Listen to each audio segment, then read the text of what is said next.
Hello guys, welcome back to the channel demystify making things easier for you. आज के chapter में हम जिस फिलोसफर के बारे में डिस्कशन करेंगे, he is a very important philosopher, एक बहुत ही फाउंडेशनल, बहुत ही important philosophy, one of the greatest रहे हैं, not in the history of western और Greek philosophy but in the history of philosophy all over. चाहे वो ओरिएंटल हिस्ट्री हो, चाहे वो इंडियन फिलोसफी हो, चाहे वो प्लेटो का एक बहुत ही इंपॉर्टेंट रोल रहा है। सो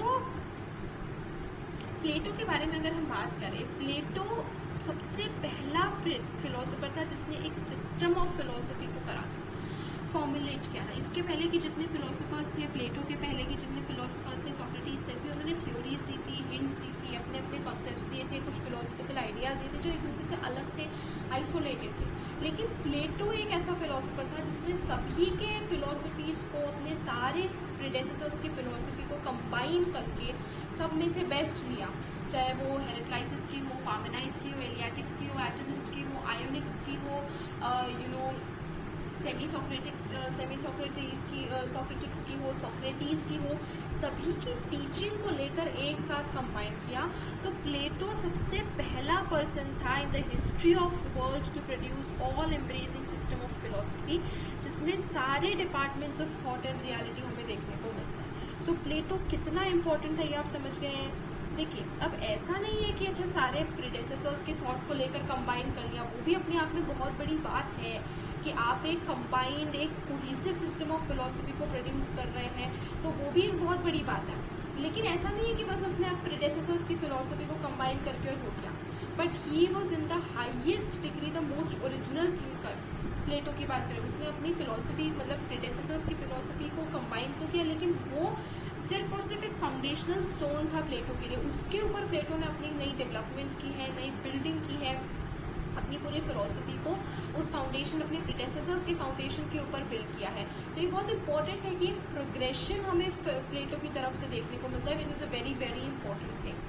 तो प्लेटो जो था, उसने अपने प्रेडेसेसर्स की फिलोसफी को कंबाइन करके उसके ऊपर अपनी खुद की फिलोसफी को बिल्ड किया है, अपने नए आइडियाज़ भी दिए हैं। तो एक बहुत ही वेल फॉर्म्ड बेस, बहुत ही स्ट्रॉन्ग बेस के साथ ही प्लेटो ने सबसे पहले शुरू किया।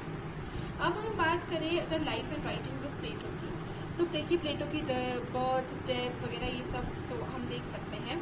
ही came of an aristocratic Athenian family, aristocratic family से बिलोंग करते थे, बहुत अच्छी खासी वेल्थ वगैरह सब कुछ थी, लेकिन अपनी लाइफ को उन्होंने प्लेजर में ना लेके फिलोसफी को डिवोट कर दिया।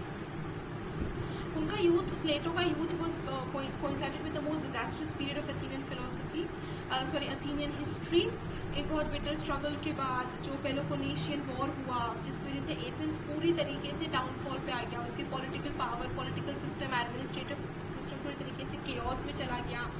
इंटरनल अफेयर्स, एक्सटर्नल अफेयर्स सब कन्फ्यूजन में, कोई भी चीज़ वो नहीं थी। Here as elsewhere, a triumphant democracy had developed into mob rule. तो मॉब रूल में सब कन्वर्ट हो गया था, मतलब एक बहुत ही एक अलग ही पॉलिटिकल सिस्टम चल रहा था, बहुत कंफ्यूज्ड, केओटिक सा सिस्टम चल रहा था।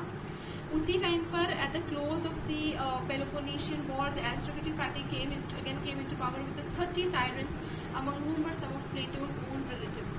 तो प्लेटो के खुद के रिलेटिव्स उन 30 टायरेंट्स के पार्ट थे। अच्छा, 30 टायरेंट्स क्या है उसके बारे में हम ज़्यादा डिटेल में डेल्व नहीं करेंगे, बिकॉज प्लेटो के बारे में we are going to discuss in lot of detail.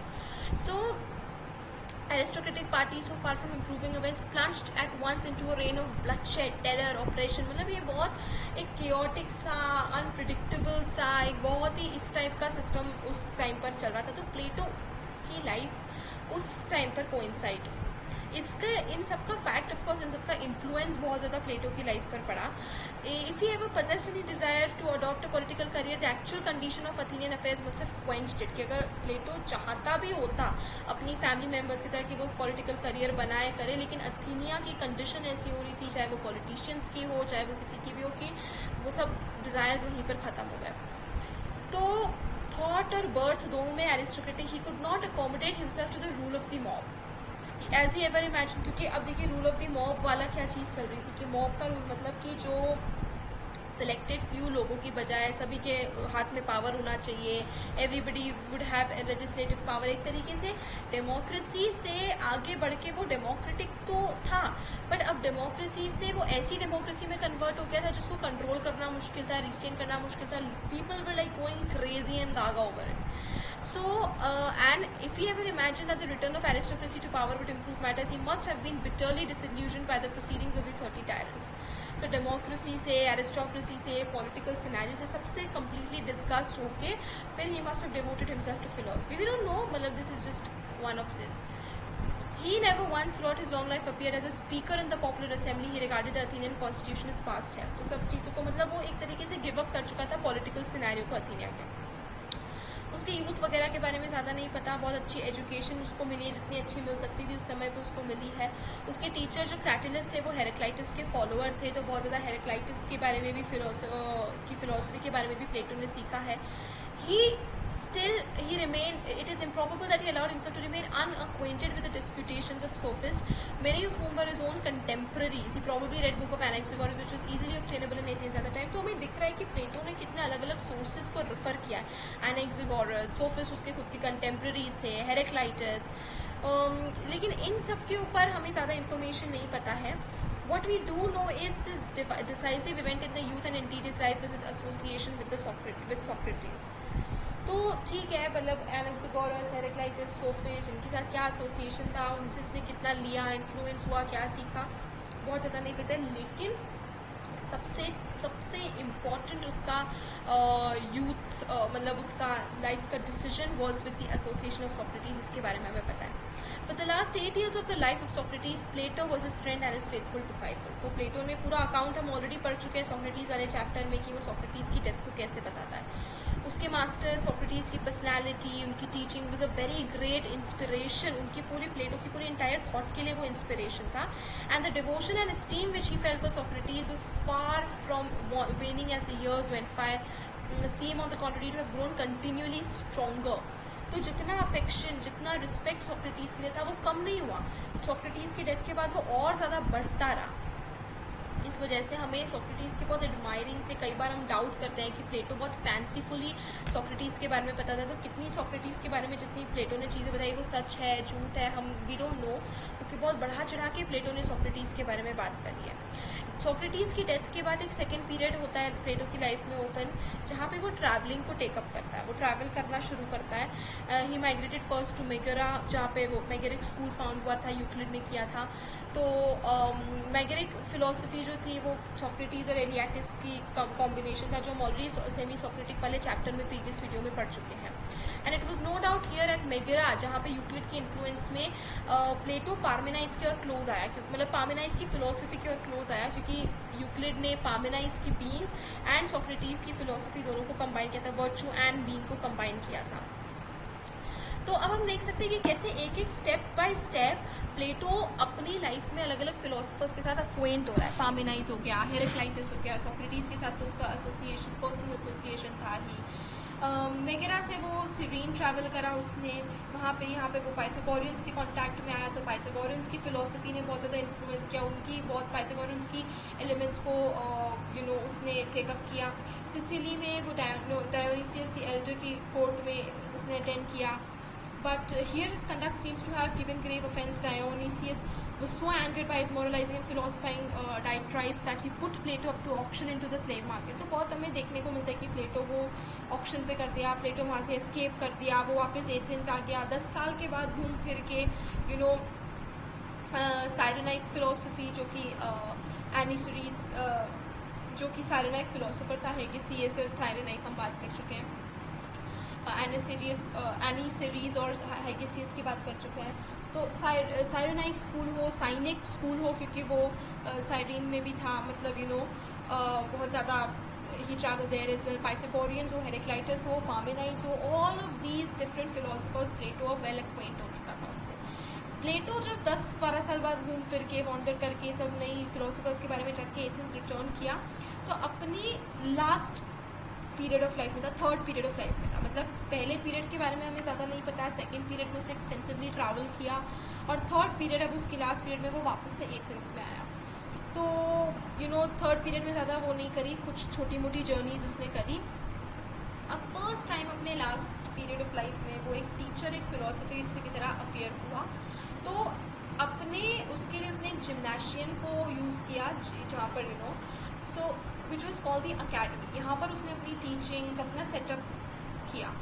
Now he collected a round of मतलब he collected some pupils, disciples वगैरह, और लगभग अपनी लाइफ के बचे हुए 40 सालों तक यहीं पर उन्होंने पढ़ाया, लिटरल एक्टिविटी करी प्यूपल्स के साथ, मैनेजमेंट करा एकेडमी का, स्कूल का, एवरीथिंग, मतलब एक प्रॉपर तरीके से।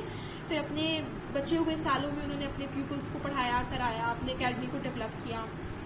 तो his manner of life is in strong contrast to that of Socrates. अब देखिए कि कितनी वो बात आ जाती है कि वो ओरिजिनल भी था, वो अपने प्रीडेसेसर्स के ऊपर भी बेस करा था। सोक्रेटिस कैसे वैगेबॉन्ड की तरह, वॉन्डरर की तरह घूमता रहता था, not taking care of his appearance and all. लेकिन प्लेटो बिल्कुल अलग था। बस एक जगह पर वो सोक्रेटिस से रिजेंबल करता था कि वो अपनी टीचिंग के लिए कोई फीस नहीं लेता था, लेकिन उसके अलावा उसने अपनी एक सिस्टम ऑफ फिलोसफी डेवलप करी, अपना प्रॉपर स्कूल इस्टेब्लिश किया, वहाँ पे वो सिखाता था। Socrates had gone out into the highways and byways in search of wisdom. He had wandered in the marketplace with all comers. So Socrates कैसे रोज निकल जाता था, बस डिस्कशन करने लग जाता था किसी से भी, कोई भी स्फीयर ऑफ लाइफ हो। प्लेटो ने अपने आप को बिल्कुल सिक्लूडेड रखा हो। ऐसा नहीं कि वो रोज मार्केट प्लेस में जाके डिबेट्स कर रहा है, कॉन्वर्जेशंस कर रहा है, no. Plato was very secluded, अपनी अकेडमी पर बहुत फोकस था, अपने स्कूल के ऊपर फोकस था। उसके पास एक बस ग्रुप ऑफ फेथफुल डिसाइपल्स थे, उन्हीं के ऊपर प्लेटो ने अपना पूरा फोकस रखा था। It was not to be expected that a man of Plato's refinement, culture and aristocratic feeling should appreciate as Socrates, the man of the people, had done. तो मतलब प्लेटो की लाइफ इतनी अलग थी, रिफाइंड थी, बहुत सोफिस्टिकेटेड थी, अकेडमी चलाता था, बहुत ही रिस्पेक्टेबल प्रोफेशन था, फीस नहीं लेता था टीचिंग के लिए, ग्रुप ऑफ अपने फेथफुल डिसाइपल्स थे, बस उन्हीं ग्रुप के ऊपर उसका पूरा फोकस रहता था। दूसरी तरफ सोक्रेटिस वैगेबॉन्ड की तरह रोज मार्केट प्लेस जा रहा है, कॉन्वर्जेशन स्टार्ट कर रहा है, उसका सोक्रेटिक मेथड वो सब पर अप्लाई कर रहा है। तो बहुत मुश्किल है ये चीज़ वो करना कि प्लेटो जैसा रिफाइंड पर्सन, सोफिस्टिकेटेड पर्सन का एक बहुत बड़ा इंस्पिरेशन सोक्रेटिस था। Systematic thought is not born on disputes at the street corner. तो प्लेटो के लिए क्या था कि यार ऐसा नहीं कि बस आप स्ट्रीट्स पे जाके आर्ग्यू कर रहे हो, कॉन्वर्जेशन करो, तो एक सिस्टमैटिक थॉट उससे नहीं निकलेगा। तो Plato was very much into his character. तो जो सिस्टमैटिक फिलोसफी प्लेटो ने डेवलप करी, उसकी लाइफ भी उतनी ही सिस्टमैटिक थी। Labour study, quite session, quite seclusion, limited लोगों में, ऐसे नहीं कि रोज जाके किसी से भी आर्ग्यूमेंट शुरू कर दो। नाउ ऑफ कोर्स सोक्रेटिस का मेथड अपना अलग था। ये जो उसने आर्ग्यू करा वो उसने अपनी लाइफ को पूरी तरीके से विजडम पे अलग डिवोट कर दी। He was open to everything. Socrates का मेथड अलग था, प्लेटो का मेथड अलग था। ना 2 बार सिर्फ उसने सिसिली पे जर्नी करी, दोनों बार पॉलिटिकल ऑब्जेक्ट्स के कारण, तो बस यही है। तो Plato knew well that the perfect state as depicted in his Republic, जो प्लेटो की बुक है, was not capable of realisation in the Greece of his own time. तो प्लेटो ने ये रियलाइज किया था कि वो जिस रिपब्लिक बुक में उसने जो परफेक्ट स्टेट एडमिनिस्ट्रेटिव सेटअप की बात की थी, उस समय वो ग्रीस में अचीव करना पॉसिबल नहीं था। लेकिन फिर भी अपनी पॉलिटिकल फिलोसफी को प्लेटो ने बहुत सीरियसली लिया। एंड जो प्लेटो की रिपब्लिक थी वो बहुत ही आइडियल थी, वो यूटोपियन विजन था जो कि इतनी too good to be real थी। लेकिन फिर भी एटलीस्ट प्लेटो चाहता था कि उस डायरेक्शन में थोड़े बहुत काम हो। रिपब्लिक का एक बहुत इंपॉर्टेंट प्रिंसिपल था कि जितने भी रूलर्स थे they must be philosophers, not till philosopher and ruler were combined that the state could be governed at true principles. तो तभी प्रॉपर गवर्नेंस आ पाएगा, तभी प्रॉपर एडमिनिस्ट्रेशन सेटअप हो पाएगा जब जितने भी फिलोसफर्स हैं दे मस्ट बी, जितने भी रूलर्स हैं they must be philosophers as well.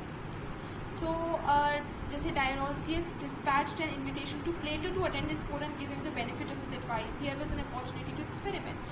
तो सिसिली में डायोनियस ने प्लेटो को इन्वाइट किया, डायोनियस यंगर ने प्लेटो को इन्वाइट किया कि आप आओ अटेंड करो court, you give us the advice and all of that. This was the time जब प्लेटो एक्चुअली शाइन कर सकता था, बता सकता था, वो एजुकेट करता सकता था और एक ट्रेन कर सकता था एक फिलोसोफर किंग को, जिसके बारे में प्लेटो ने अपनी रिपब्लिक में बात की है। तो जैसे रिपब्लिक थ्योरेटिकल वर्क था, यहाँ पर अब डायोनिसियस यंगर के साथ प्लेटो के पास अपॉर्चुनिटी थी अपने थ्योरी को प्रैक्टिकल उसमें कन्वर्ट करने की। उसने इन्विटेशन को एक्सेप्ट किया, लेकिन बहुत बुरी तरीके से उसका ये जो ट्रिप थी या उसका जो एक्सपेडिशन था वो बुरी तरीके से वो हुआ, डिजास्ट्रसली एंड हुआ।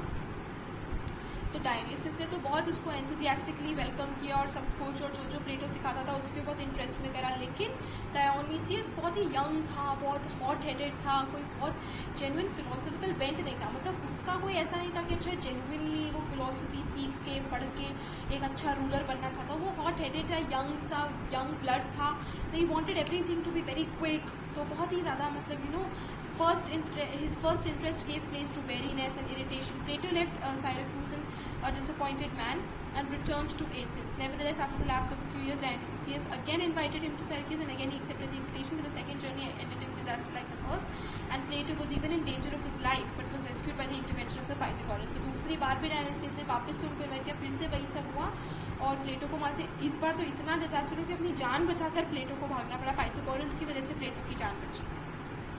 तो ये दूसरी बार भी ये फेल हो जाने के बाद वो वापस एथेंस आया, और अब वो एथेंस से कहीं बाहर नहीं गया, अपने रिमेनिंग ईयर्स उसने एथेंस में बताया। For more than a decade he dwelt and taught in Athens. His life was serene, quiet and happy. बहुत ही पीसफुली वो प्लेटो 82 की एज में उसकी डेथ हो गई। तो बहुत ही अलग टाइप ऑफ फिलोसोफर, उसकी लाइफ बहुत अलग रही है। जैसे सोक्रेटिस को किस तरीके से मरना पड़ा ट्रायल पे, पॉइजन लेके, ऑल ऑफ दैट स्टफ। अब प्लेटो की जितनी राइटिंग्स है वो in the form of dialogues है। उसने बहुत सारे मतलब 2-3 अपने कैरेक्टर्स डेवलप कर लिए। थायरसियस है, थ्रासिमैकिस है, सोक्रेटिस है, ऐसे तो अपने बहुत सारे कैरेक्टर्स डेवलप करके उनके बीच में डायलॉग्स के फॉर्म में प्लेटो ने अपनी पूरी फिलॉसफी को एक्सप्लेन करने की कोशिश की है। तो मेजरली इसमें से चीफ जो रहता है सोक्रेटिस रहता है, ठीक है। तो सोक्रेटिस के नाम पे वो अपने सारे डायलॉग्स देता है कि जो भी राइट प्लेटो की जितनी भी फिलॉसफी है वो सोक्रेटिस के डायलॉग्स के थ्रू हमें पता चलती है। तो इन अ फ्यू जैसे कि पार्मेनाइड्स वगैरह, other speakers enunciate the Platonic teaching, but even in these Socrates always plays an important role. तो सोक्रेटिस तो बहुत इंपॉर्टेंट फिगर था प्लेटो की लाइफ में। तो पार्मेनाइड्स के कैरेक्टर्स वगैरह भी उसने लिए, लेकिन सोक्रेटिस हमेशा होता ही था। So Plato was not only a philosopher but a consummate literary artist. सिर्फ एक फिलोसफर नहीं था, एक्चुअली में प्लेटो ने जो डायलॉग्स लिखे हैं बहुत ड्रामेटिक, बहुत रियल लाइफ लाइक कैरेक्टराइजेशन करा है। मतलब ऐसा लगता है कि एक्चुअल में ये कैरेक्टर्स रहे होंगे, एक्चुअल में ये डायलॉग हुआ होगा। ह्यूमर है हमें देखने को मिलता है, जनरली ड्रामेटिक, छोटी छोटी चीज़ों को उसने ये बोला, अच्छा he said this, he said yes, he said no, everything was very carefully planned and written by Plato. तो he was a very very good literary artist, इसलिए बहुत अच्छी डायलॉग्स एंड राइटिंग्स हमें प्लेटो की देखने को मिलती है। सोक्रेटिस का एक बहुत ही प्रॉपर हमें पोर्ट्रेट, लविंग अफेक्शनेट पोर्ट्रेट हमें देखने को मिलता है। माइनर डिटेल्स में, मतलब जो माइनर कैरेक्टर्स भी हैं जिनका वो नहीं है, कुछ डायलॉग्स है उनको भी प्रॉपर पोर्ट्रे किया हुआ है, बिल्कुल फ्लैश और ब्लड, मतलब बिल्कुल प्रॉपर डिटेल्स के साथ। प्लेटो की स्टाइल का एक बहुत इम्पोर्टेंट मतलब कैरेक्टर है, वो है यूज़ ऑफ मिथ्स। मिथिकल चीज़ों का बहुत यूज़ करता था। तो वो हर चीज़ का डायरेक्ट साइंटिफिकली वो एक्सप्लेन नहीं करता था। मतलब एलिगरी, फेबल्स, स्टोरीज, जो मिथ्स होते थे, फेबल्स वगैरह, फोक टेल्स, फेरी टेल्स वगैरह का बहुत यूज़ करता था। तो हर चीज़ को वो ये नहीं करता था कि हर चीज़ का एक साइंटिफिक एक्सप्लेनेशन दिया जाए। These are often of great literary beauty, but in spite of this, they involve grave disadvantages. तो लिटरेरी अगर हम सेंस में देखें, लिटरेचर के सेंस में देखें, तो ये मिथ्स भी बहुत ही ग्रेट, मतलब अपने आप में एक इमेजिनेशन करना, होल्ड रखना उन मिथ्स के ऊपर, उन फेबल्स को यूज़ करना है, is a very good literary achievement. लेकिन फिलोसफिकल पॉइंट ऑफ व्यू से क्योंकि वो मिथ्स में कन्वर्ट हो जाते हैं, तो उनकी ट्रूथ एंड फॉल्सिटी, उनकी इतनी वैल्यू फिर बचती नहीं है। सो प्लेटो बहुत ईजिली साइंटिफिक एक्सपोजिशन से मिथ में वो चेंज कर जाते थे, मिथ से वापस साइंटिफिक एक्सप्लेनेशन में हो जाता था। तो कई बार ये डिसाइड करना मुश्किल होता था कि वो जो बोल रहे हैं डायलॉग्स में वो कितने लिटरेरी ट्रू है, या वो सिर्फ फेबल्स या एलिगरी के फॉर्म में उस चीज़ को मीन कर रहे हैं। और moreover the myths usually signify a defect in his thought itself. The fact that it is the combination of poet and philosopher in one man, ये बहुत ही डेंजरस कॉम्बिनेशन, क्योंकि फिलोसफी में you are already trying to explain something, and उसमें if the philosopher is writing as a poet, poetic way में, allegory के वे में, myths में, फेबल्स में अगर वो लिख रहा है, तो और भी ज़्यादा मुश्किल हो जाता था डिसर्न करना what is actual philosophy is, what is the myth and all of that. I have explained before that the object of philosophy is not merely to feel the truth as the poet and mystic feel it, but intellectually to comprehend it. तो सिर्फ ऐसा नहीं है कि हम उसको बस feel करें, समझ, लेकिन एक्चुअली में उसका एक कॉम्प्रीहेंशन निकालना, इंटेलेक्चुअली वो मेक सेंस करे।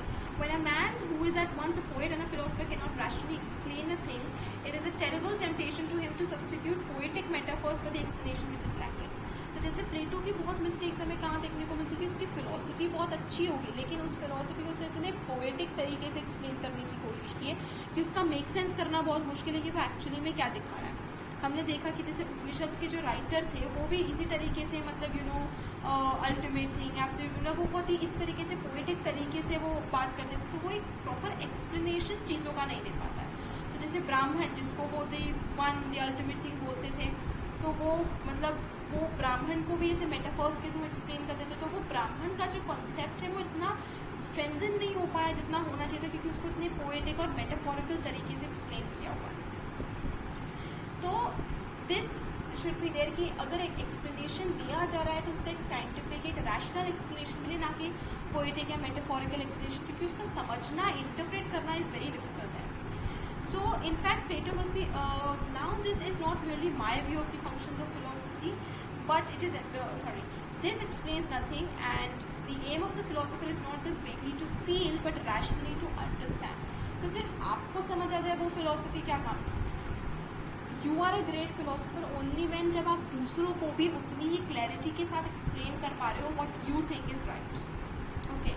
So now this is not merely my view of the functions of philosophy, it is emphatically Plato's own view. In fact, Plato was the originator of it. He's perpetually insisting that nothing save full rational comprehension deserves the names of knowledge and philosophy. No writer has ever used such contemptuous language as Plato used of the mere mystic and poet who says wise and beautiful things without in the least understanding why they are wise and beautiful. No man has ever formed such a low estimate of the functions of the poet and mystic. Plato is in theory at least a principle of rationalist and intellectualist. In practice, however, he must be convicted at the very fault he is so severely censured in others. This, in fact, is the explanation of the most of the Platonic myths. Wherever Plato is unable to explain anything, he observes the gap in the system with the myth. तो ये प्लेटो की एक बहुत बड़ी mistake रही है कि वो इतना ज़्यादा मिथ्स और पोएटिक स्टाइल मेटाफर्स के अंडर रेफ्यूज ले रहा था कि जहाँ पर भी प्लेटो कोई चीज़ को एक्सप्लेन नहीं कर पा रहा है वो उसको एक मिथ्स, एक फेबल, एक एलिगरी, एक मेटाफोर की हेल्प से कवर कर लेता था। जैसे कि इन द टाइमियस ये बहुत ज़्यादा हमें देखने को मिलता है। Plato having in other dialogues develop his theory of the nature of the ultimate reality arise in the Timaeus at the problem how the actual world is to be explain from the ultimate reality. अब Plato एक ultimate reality की बात करता है तो वो अपनी टाइमियस वाले पार्ट में, जो उसकी बुक है उसमें वो पहुँचता है उस पार्ट में कि हम अल्टीमेट रियलिटी की हेल्प से वर्ल्ड को कैसे एक्सप्लेन करें, कि अच्छा कैसे वर्ल्ड निकल के आया, उसकी फंक्शनिंग, उसकी वर्किंग, एवरीथिंग। इस पॉइंट पे प्लेटो का सिस्टम आकर फिर से ब्रेक डाउन हो जाता है, वो फिर से मिथ्स, एलिगरीज वगैरह में यूज़ हो जाता है। उसका जो अल्टीमेट रियलिटी का पूरा अकाउंट है वो बहुत डिफेक्टिव है, कोई प्रॉपर प्रिंसिपल, कोई प्रॉपर एक्सप्लेनेशन यूनिवर्स का उससे मिल ही नहीं पा रहा है। So in the Timaeus therefore instead of a reason explanation he gives us a series of wholly fanciful myths about the origin of world. तो एक प्रॉपर एक्सप्लेनेशन देने के बजाय वो क्या करता है, बहुत ही फैंसीफुल चीज़ें, मिथिकल चीज़ें, ऐसा हुआ वैसा हुआ, परी आई, व्हाटएवर, मतलब जस्ट एन एग्जाम्पल, बट हाँ ये आग लगी, परी आई, इसकी बारिश हुई, ऐसा हुआ, ऑल ऑफ दैट, मतलब इस तरीके से पूरी मिथिकल चीज़ों में वो उसको एक्सप्लेन कर देता है। तो we find myths in Plato's dialogue, so we may suspect that we have arrived at one of the weak points of the system. तो जहाँ पर भी हमें प्लेटो की राइटिंग्स में मिथ्स देखने को मिलता है हम समझ जाए कि हम प्लेटो के एक वीक पॉइंट पर आकर पहुँच चुके हैं। If we are to study Plato intelligently, it is essential that we should cease to regard the dialogues as if they were produced en bloc from a single phase of their author minds. His literary activity extended over a period of not less than 50 years. During that time, he did not stand still. His thought and his mode of expression were constantly developing. तो ऐसा नहीं है कि प्लेटो के जितने dialogue है वो एक ही पॉइंट ऑफ व्यू से, एक ही स्टैंड पॉइंट से निकाल कर लिखे गए। प्लेटो कॉन्स्टेंटली अपनी थॉट्स को, अपने आइडियाज़ को, अपने व्यूज़ को डेवलप करते जाता, वो कॉन्स्टेंटली रैपिडली डेवलप हो रहे थे, प्रोग्रेस हो रहे थे, तो उसके डायलॉग्स भी उसके साथ साथ डेवलप हो रहे थे। तो अगर हमें प्लेटो की कोई बात समझ नहीं आ रही तो हमें उसके डेवलपमेंट को पहले समझना पड़ेगा। ओके, हमें पूरा we must obtain some clue to enable us to trace this development कि अच्छा वो अगर इस थॉट से उस थॉट पे अपने एक डायलॉग से दूसरे डायलॉग में बात करा तो ये क्या ऐसा हुआ जिस वजह से वो उसने अपने आप को डेवलप किया, वो ऐसा डेवलपमेंट इस टर्न में आया। तो हमें डायलॉग्स को उसी ऑर्डर में पढ़ना पड़ेगा जिस ऑर्डर में वो लिखे हुए हैं, क्योंकि वो एक प्रोग्रेसिव थॉट की तरह, मतलब जैसे जैसे प्लेटो ने सोचता गया, उसको थॉट आते गए, वैसे वैसे वो डायलॉग्स लिखता गया। तो एक कंटिन्यूस थॉट प्रोसेस की तरह वो अपने डायलॉग्स को लिखता गया। बट अनफॉर्चुनेट हमारे लिए बहुत है कि जितने भी प्लेटो के डायलॉग्स हैं वो डेटेड नहीं है, नंबर्ड नहीं है, तो हमें नहीं पता कि पहला डायलॉग कौन सा था, दूसरा डायलॉग कौन सा था। It is a matter of scholarship and criticism to deduce the period at which any dialogue was written from internal evidences. Many minor points are still undecided, as well as a few questions of importance, such as the date of the Phaedrus, which some critics place quite early and some very late. Some very early and some very late in Plato's life. तो बहुत सारे अब हमने देखे कि बहुत सारे short Cummings हैं। हमने शॉर्ट कमिंग्स को देखा, क्या मिथ्स हैं। अच्छा, एक वो कंटिन्यूस प्रोग्रेशन ऑफ थॉट है तो हमें उसको उसी ऑर्डर में पढ़ना चाहिए, लेकिन हमें ऑर्डर प्रॉपर पता नहीं है। तो बहुत सारी शॉर्ट कमिंग्स हैं, लेकिन we have tried our best कि हम प्लेटो को जितना हो सके उतना समझ जाए।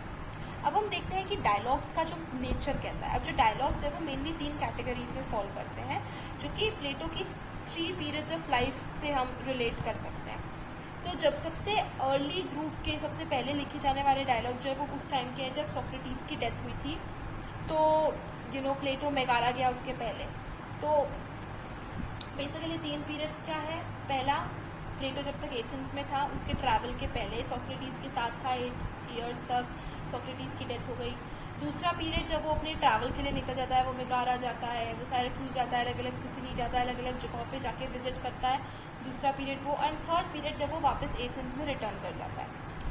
So some of them may have been written before the death of Socrates. This group includes the Hippias Minor, the Lysis, Carmides, Laches, Euthyphro, Apology, Crito Apology है जिसमें सोक्रेटिस की पूरी ट्रायल के बारे में बात की कि सोक्रेटिस के उसमें किस तरीके से अपने ट्रायल पे बिहेव करता है एंड ऑल ऑफ दैट। क्राइटो, प्रोटोगोरस। तो प्रोटोगोरस सबसे लंबा, सबसे कॉम्प्लेक्स है, सबसे ज़्यादा डेवलप्ड है। It is probably the latest and forms the bridge to the second group. तो ये प्लेटो की अलग अलग राइटिंग्स हैं जो उसके पहले पीरियड को बिलोंग करती है, और प्रोटोगोरस सबसे लेटेस्ट शायद है और सबसे ज़्यादा डेवलप्ड है, सबसे कॉम्प्लेक्स है, और शायद यही है जो सेकेंड पीरियड तक हमें लिंक करती है। मतलब ये उसका सबसे लास्ट काम होगा फर्स्ट पीरियड का, मेगारा जाने से पहले।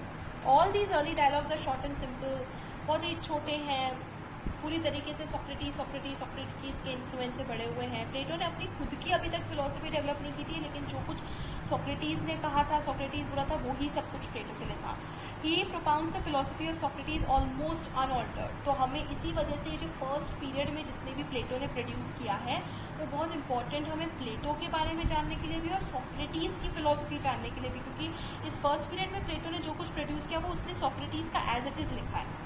जैसा सोक्रेटिस का था उसको बिल्कुल अनऑल्टर किए बिना एज इट इज़ प्लेटो ने उसको वही के वही अपनी बुक्स में लिखा, अपनी राइटिंग्स में लिखा हुआ है। सो there are throughout these dialogues evidences of freshness and originality, but these qualities exhibit themselves under the literary form than the philosophical substance. तो बहुत ज़्यादा सोक्रेटिक प्रोपोजिशंस के साथ फेमिलियरिटी, मतलब पूरी तरीके से virtue is knowledge, virtue teachable है, all man seek good, man differ as to what the good is, what man does deliberately wrong is better than a man who does it unintentionally. ये सब चीज़ें हम as it is Socrates वाले chapter में discuss कर चुके हैं। तो प्लेटो का जो फर्स्ट पीरियड ऑफ राइटिंग था ये पूरी तरीके से सोक्रेटिस, अनफिल्टर्ड सोक्रेटिस हम एक तरीके से कह सकते हैं। Moreover, just as Socrates had occupied himself in attempting to fix the concepts of virtues, asking what is prudence, what is temperance, so इसी तरीके से प्लेटो भी इन क्वेश्चंस को लेता है करता है। मतलब सोक्रेटिक इन्फ्लुएंस हमें पहली राइटिंग, इन्फ्लुएंस से क्या मतलब 70-80% पूरा सोक्रेटिक हमें देखने को इसमें मिल जाता है। जैसे लिसिस में वो फ्रेंडशिप का कॉन्सेप्ट डिस्कस करता है, कामाइज में वो टेम्परेंस के बारे में बात करता है, लैचेस में वो ब्रेवरी के बारे में बताता है। ये अलग अलग वर्चूज़ के ऊपर सोक्रेटिस ने भी क्वेश्चन किया था। तो बहुत ही मतलब मियागर, थोड़ी बहुत सिंपल शॉर्ट राइटिंग्स हैं, सोक्रेटिस की इन्फ्लुएंस्ड है, all of these things. There is a preponderance of incident and much biographical detail regarding Socrates. इन पहली राइटिंग्स में हमें सोक्रेटिस की बायोग्राफी बहुत कुछ देखने को मिल जाती है। तो there is more art than matter. Consequently, from a purely literary point of view, these are among the most charming of Plato's dialogues. क्योंकि जो अपॉलॉजी है, क्राइटो हमने देखा था कि क्राइटो में सोक्रेटिस की डेथ का पूरा अकाउंट दिया हुआ है। तो कितनी आर्टिस्टिकली, कितनी स्टोरी लाइक वे में उसने हर इंसिडेंट को बताया है। तो प्लेटो इस पॉइंट पे फिलोसोफर कम और आर्टिस्ट ज़्यादा था। मतलब उसकी ज़्यादातर राइटिंग में like not plagiarise but copies थी। सोक्रेटिस ने जो बोला भाई प्लेटो ने लिख लिया, उसी की लाइफ के ऊपर था, उसी की पूरी बायोग्राफिकल डिटेल्स हमें देखने को मिलती है। सोक्रेटिस कैसा था, कहाँ गया, क्या करा, डेथ में क्या हुआ, ट्रायल में क्या हुआ, ऑल ऑफ दीज थिंग्स। अब जो सेकेंड ग्रुप ऑफ डायलॉग्स हम देखते हैं जो सेकेंड पीरियड में है वो है is generally connected with the period of Plato's travels. Plato ने जितना ट्रैवल किया कुछ सालों तक, तो अब सोक्रेटिस के इन्फ्लुएंस के साथ साथ अब क्योंकि हम देख रहे हैं कि वो ट्रैवल करा तो एलियाटिक्स का भी इन्फ्लुएंस है, क्योंकि वो मेगारा गया। मेगारा में द मेगरिक स्कूल जिसपे जो यूक्लिड ने फाइंड किया था, Euclid was a semi Socratic, हम डिस्कस कर चुके हैं प्रीवियस वीडियोज़ में। तो यूक्लिड जो है उसने पार्मेनाइड्स एंड सोक्रेटिस की फिलोसफी और थॉट को कंबाइन किया था। तो जब वो मेगारा गया तो वहाँ पे एलियाटिक्स के बारे में, मतलब अब सोक्रेटिस के साथ साथ प्लेटो की राइटिंग में एक और एडिशन हो गया, वो था एलियाटिक फिलोसफी का। लेकिन इन डायलॉग्स में भी प्लेटो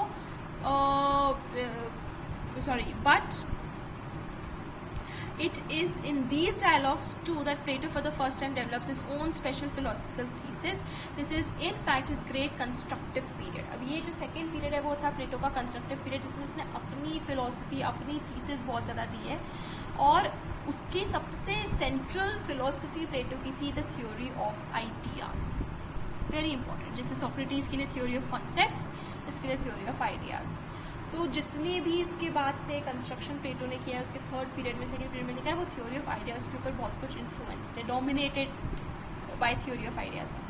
तो in a sense his whole philosophy is nothing but the theory of ideas and what depends on it. तो एक देखा जाए तो सिंपलेस्ट तरीके से एक्सप्लेन करना, उसकी पूरी फिलोसफी क्या है, ये आइडियाज़ क्या होते हैं, थ्योरी ऑफ आइडियाज़ क्या है, कैसे हर चीज़ इन आइडियाज़ के ऊपर ही डिपेंड करती है. So it is in this second period that the theory of ideas founded and developed, and its relationship to the Eleatic philosophy of being discussed. We have here the spectacle of Plato's most original thoughts in the pangs of childbirth. तो second period जो था उसमें सबसे ज़्यादा constructive, सबसे ज़्यादा original thought हमें प्लेटो का देखने को मिलता है. तो अब वो इस सेकेंड पीरियड में बिल्कुल फिलॉसफी के सेंट्रल प्रॉब्लम्स के साथ डील कर रहा है. बिल्कुल सेंट्रल फिलॉसफी उसकी, मतलब जिसकी फिलॉसफी है वो बिल्कुल central, most important, fundamental, foundational problems of philosophy के साथ वो डील कर रहा है.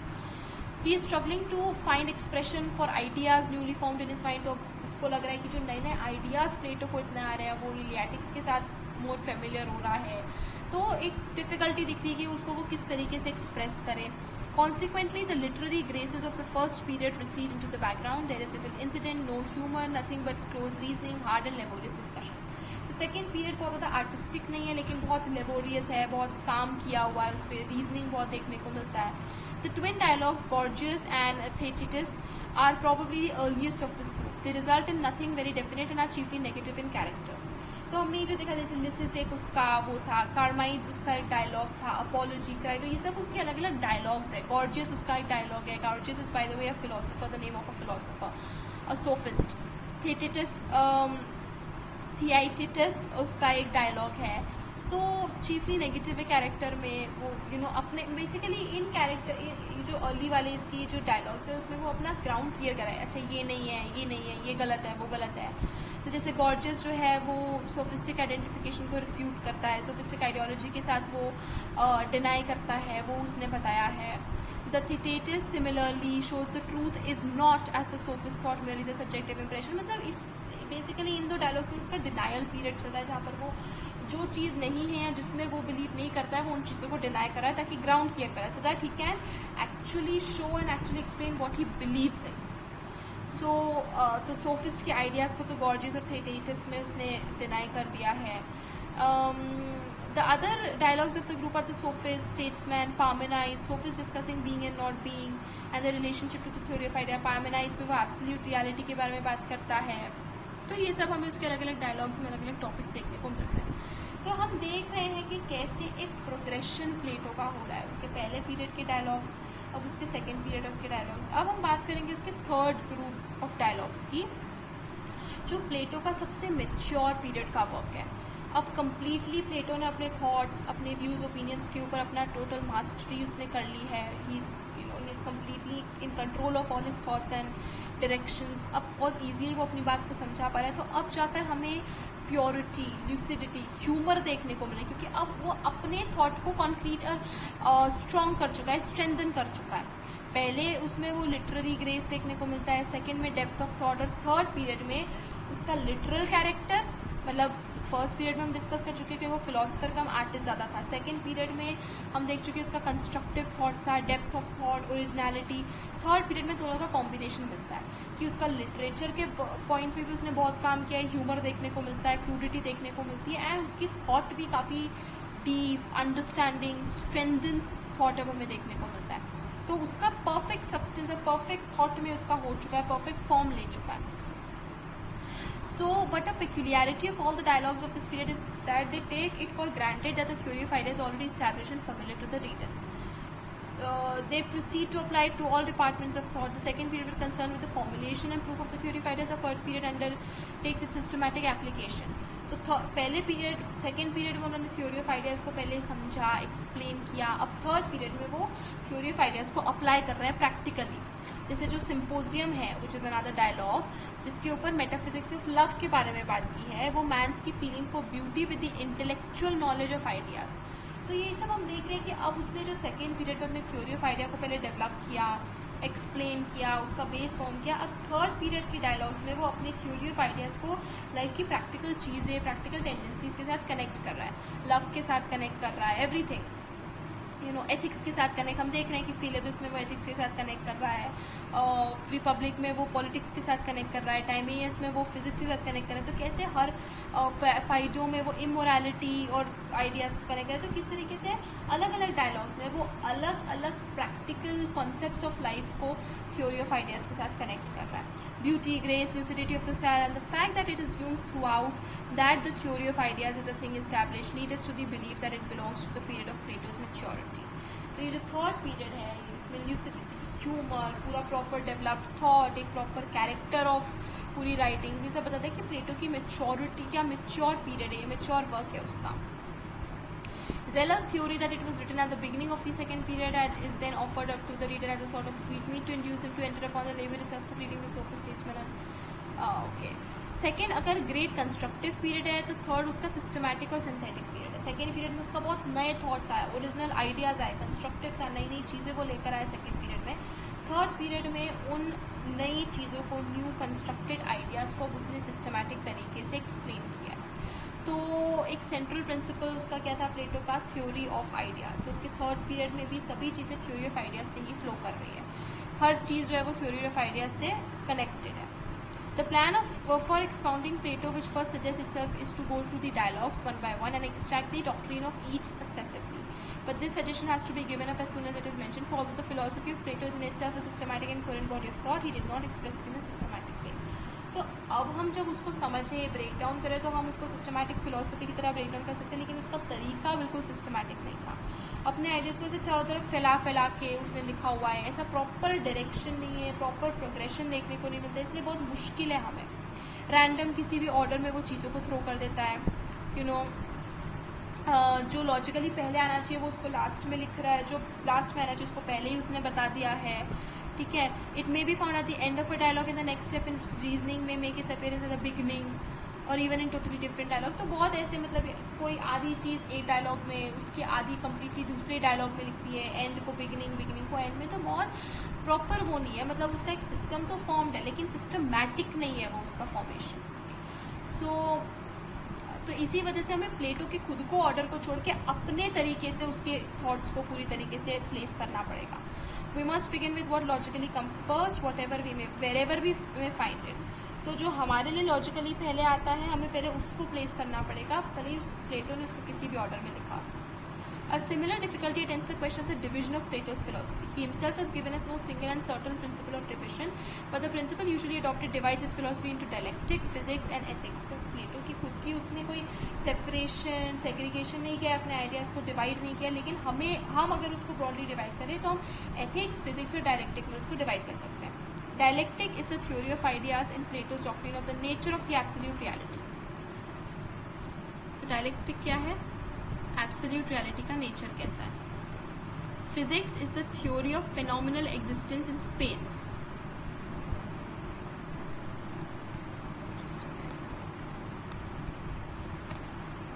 आई don't know why I am not able to highlight this.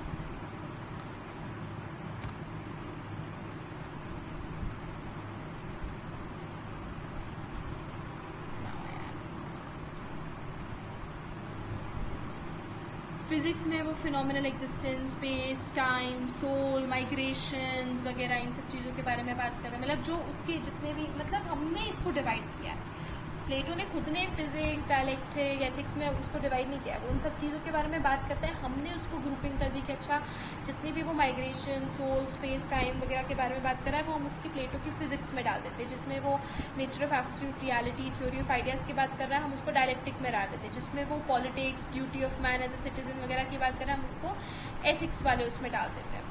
Certain portions of the system, the doctrine of eros, for example, do not fall very naturally into any of these divisions. तो बहुत सारी ऐसी चीज़ें भी जो तीनों ही division में fall नहीं कर रही है, लेकिन कुछ है जिनमें तीनों का मिक्स भी है, फिजिक्स भी है, एथिक्स भी है, डायलेक्टिक भी है।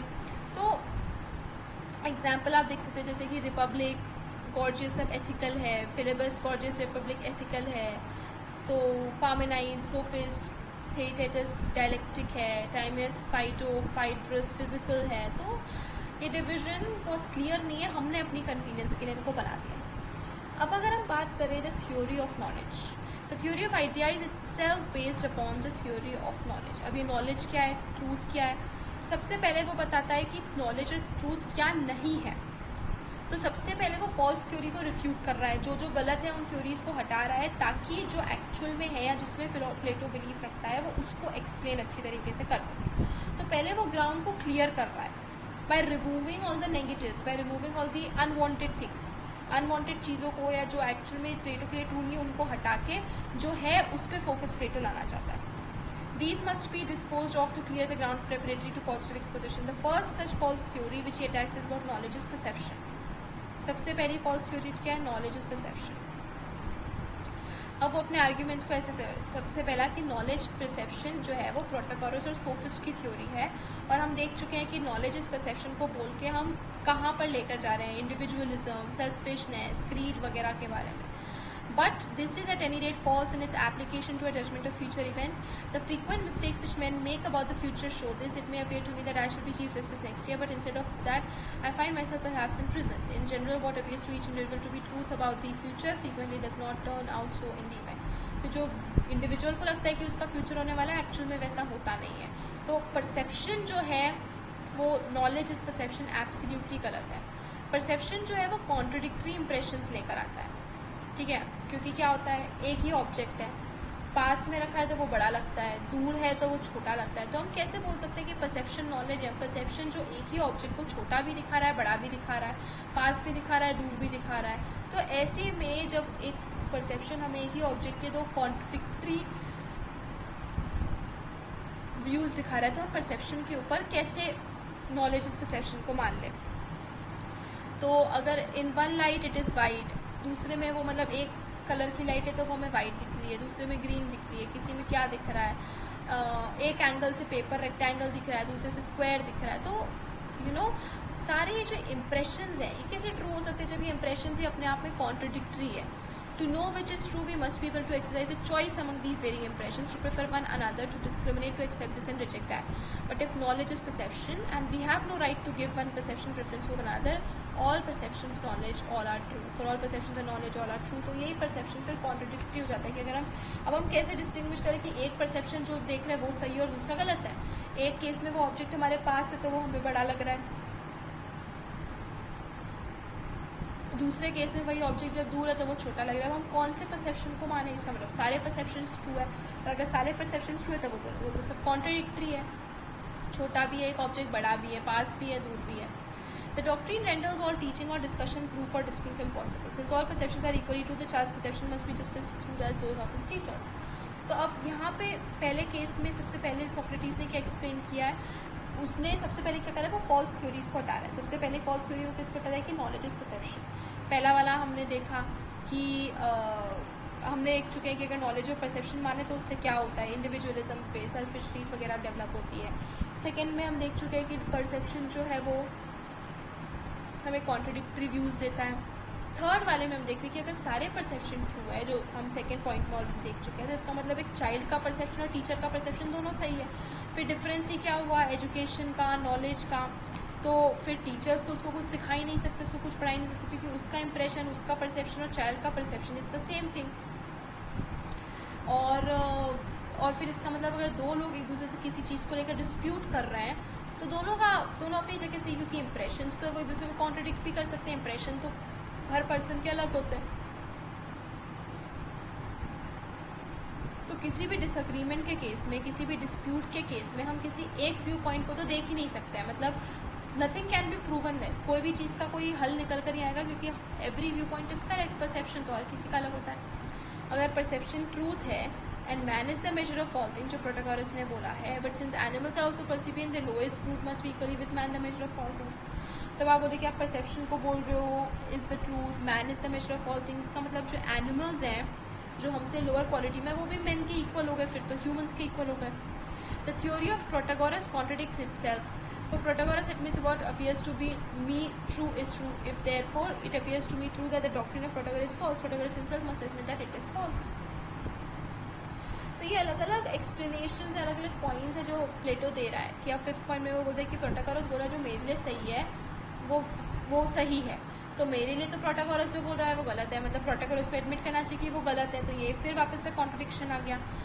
It destroys the objectivity of truth and renders the distinction between knowledge and falsehood Holi meaningless. तो वो बोले कि अगर हम मान लें कि नॉलेज परसेप्शन है, perception is the only truth, तो उससे हो क्या रहा है कि ऑब्जेक्टिविटी ऑफ ट्रूथ पूरी तरीके से ख़त्म हो रही है. ट्रूथ फॉल्सहुड सब उसका कोई मीनिंग ही नहीं बचा, ना कुछ सही है ना कुछ गलत है.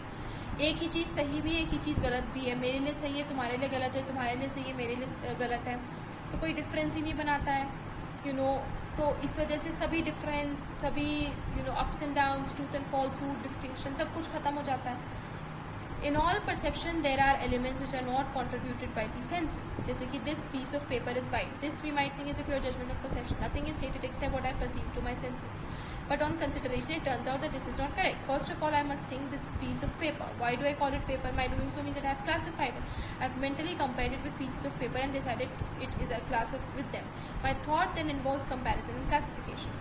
तो प्लेटो अपने उसमें डिफेंस में, आखिरी डिफेंस आई थिंक ये इसमें बोल रहा है कि पहली बात तो हर चीज़ जो है वो परसेप्शन हो ही नहीं सकती है. कोई भी ऐसी चीज़ नहीं जिसमें हम हर एलिमेंट को परसेप्शन बोल सकते हैं. अब जैसे हमने बोला कि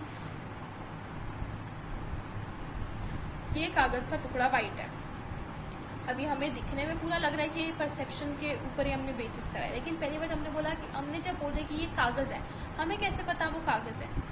वो सिर्फ परसेप्शन पे बेसिस नहीं हो सकता. हमने उसको देखा, परसीव करने के बाद हमने उसका मेंटल कंपैरिजन किया, पेपर के और इमेजेस के साथ उसको कंपेयर किया, फिर हम इस डिसीजन पे पहुंचे कि हमारे सामने जो ये ऑब्जेक्ट पड़ा है, थिन है, वाइट है, जो भी, ये एक पेपर है. तो ये सिर्फ परसेप्शन नहीं है. परसेप्शन के साथ साथ हम कंपैरिजन कर रहे हैं, क्लासिफिकेशन कर रहे हैं, मेमोरी का यूज़ कर रहे हैं, उसकी क्वालिटीज़ का यूज़ कर रहे हैं, जो कि सिर्फ परसेप्शन का काम नहीं है. परसेप्शन के बियॉन्ड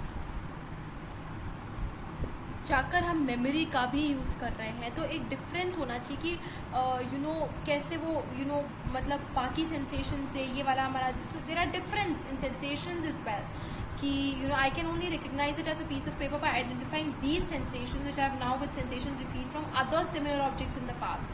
और अब हमें इनका सेमनेस ही नहीं पर इनका डिफरेंस भी हमें पता होना चाहिए कि ये जो सेंसेशंस है हमारे, वो सिर्फ ऐसा नहीं कि हमें उनकी सिमिलैरिटी भी देखना है कि पेपर के इसके पहले के सेंसेशंस हैं जो अभी के सेंसेशन के कैसे सिमिलर है, और हमें डिफरेंस भी देखना है कि पहले के जो हमारे सेंसेशंस हैं वो अभी के सेंसेशन से कैसे अलग है, कि अभी रियल टाइम सेंसेशन हो रहा है, वो पहले के पास्ट सेंसेशंस थे. तो both identities and difference of sensations must be known before I can say this piece of paper. Same is true when I go on to say that it is white. तो white के साथ भी यही, हम पहले white को हमारी memory में रेफर करें कि what actually white is, उसको फिर कंबाइन कर रहे हैं, कंपेयर कर रहे हैं, अप्लाई कर रहे हैं. तो बियॉन्ड सिर्फ सेंसेस अलोन ये पूरा एक्ट परफॉर्म नहीं कर सकते. सेंसेशन एक आइसोलेटेड डॉट है. सेंसेशन जैसे वो बोल रहे हैं, सेंसेशन के बियॉन्ड जाकर हमें ऑपरेशन बहुत सारी चीज़ें करना पड़ता है. माइंड का कोऑर्डिनेशन होना चाहिए, मेंटल एक्टिविटीज़ होना चाहिए, उसके बाद जाकर हम उस डिसीजन तक पहुंच पाते हैं और we make a statement okay this paper is white. So feeling a ball with my fingers I say it feels round. Looking at it with my eyes I say it looks round, but the feel is quite a different sensation from the look. लेकिन दोनों में round का use हुआ है. तो अब हम बोल रहे हैं कि नॉलेज इज़ परसेप्शन, तो परसेप्शन सेंसेशन में हमने उसको टच करके देखा तो वो राउंड फील हुआ, देखा तो भी वो राउंड दिखा, लेकिन राउंड एक ही चीज़ है, लेकिन देखना अलग है, फील करना अलग है. तो दो सेंसेशंस है. तो नॉलेज इज सेंसेशन या नॉलेज इज परसेप्शन अलोन हम ये बोल नहीं सकते. Thus the ideas of identity and difference are not yielded to me by my senses. The intellect itself introduces them to them into things. तो सिर्फ senses, सिर्फ perception और सेंसेशन के बेसिस पे हम सब कुछ नहीं कर सकते. Yet they are involved in all knowledge, for they are involved even in the simplest acts of knowledge, such as proposition. This is why knowledge therefore cannot consist simply of sense impressions. जैसे प्रोटैगोरस ने बोला है, तो सिर्फ sense impression या सिर्फ perception knowledge नहीं होता, उसके अलावा बहुत सारी और mental activities, memory, intellect, all of these things are included more than sensations. Simplest of proposition, जैसे हमने बोला कि दिस इज़ अ पेपर, इतना सिंपल प्रोपोजिशन के लिए भी सिर्फ परसेप्शन काफ़ी नहीं है. If knowledge is not the same as perception, neither is it, on the other hand, the same as opinion. That knowledge is opinion is the second false theory that Plato refutes. अच्छा, हम इसके पहले में ना we forgot to refute all of this.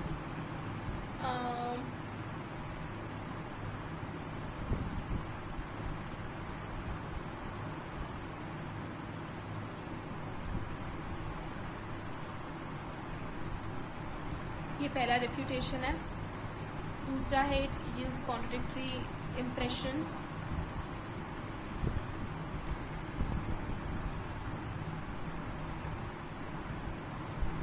Third जो वो बोल रहे हैं वो है दिस. फोर्थ है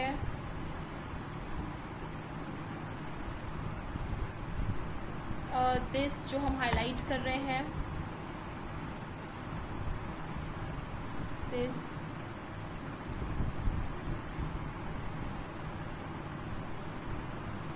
Sixth is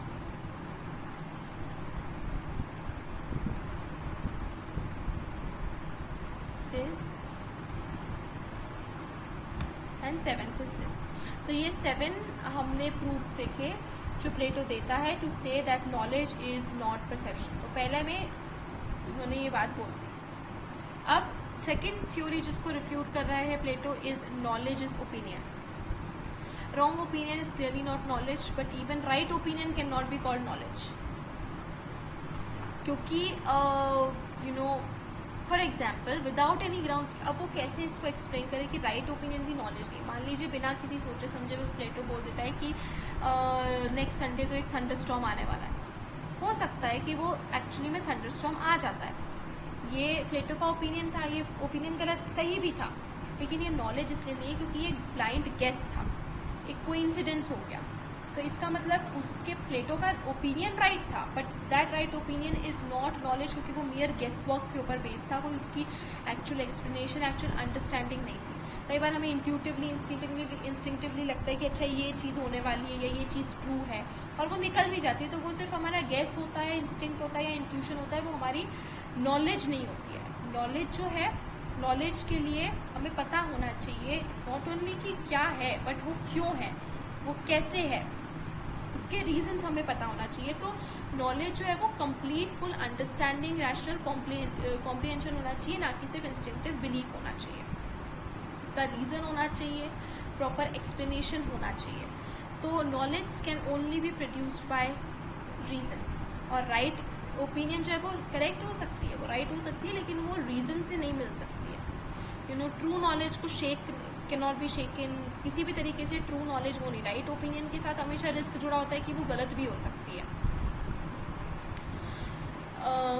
these opinion lastly may be true और false. Knowledge can only be true. हमने ये बोला कि ओपिनियन के साथ भले ही राइट ओपिनियन भी, लेकिन उसके साथ रिस्क होता है कि वो right opinion we don't know whether it is true और फॉल्स, लेकिन knowledge can only be true.